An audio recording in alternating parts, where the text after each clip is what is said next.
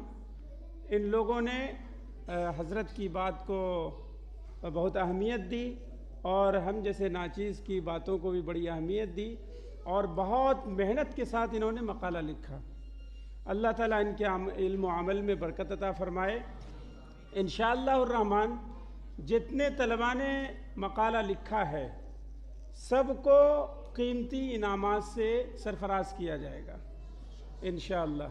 لیکن ان میں سے اول دوم سوم پوزیشن لانے والوں کو تھوڑا اور بہتر انعام دیا جائے گا انشاءاللہ الرحمن. اب میں گزارش کروں گا مفتی شمشیر حیدر صاحب سے کہ آپ دعا فرما دیں, اس کے بعد پروگرام کا اختتام ہو جائے گا انشاءاللہ.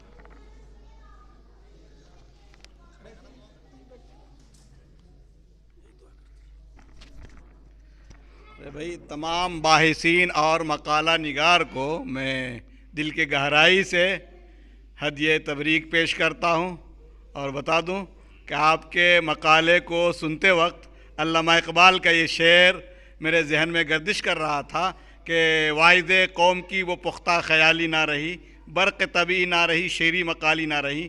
میں یہ سوچ رہا تھا کہ شاید آج اقبال ہوتے اور آپ کے مقالہ کو سنتے تو یہ کہنے پر مجبور ہوتے کہ واعظ قوم کی وہ پختہ خیالی بھی رہی, برق طبعی بھی رہی, شعری مقالی بھی رہی. اللہ تعالیٰ آپ لوگ کو مزید ترقیات سے نوازے. بسم اللہ الرحمن الرحیم. الحمدللہ رب العالمین, الصلاة والسلام علی سید الانبیاء والمرسلین وعلی آلہ واصحابہ اجمعین. ربنا ظلمنا انفسنا وان لم تغفر لنا وترحمنا لنكونن من الخاسرین. ربنا آتنا فی الدنیا حسنہ وفی الآخرۃ حسنہ وقنا عذاب النار. اللهم وفق لنا لما تحب وترضى واجعل آخرتنا خيرا من الأولى.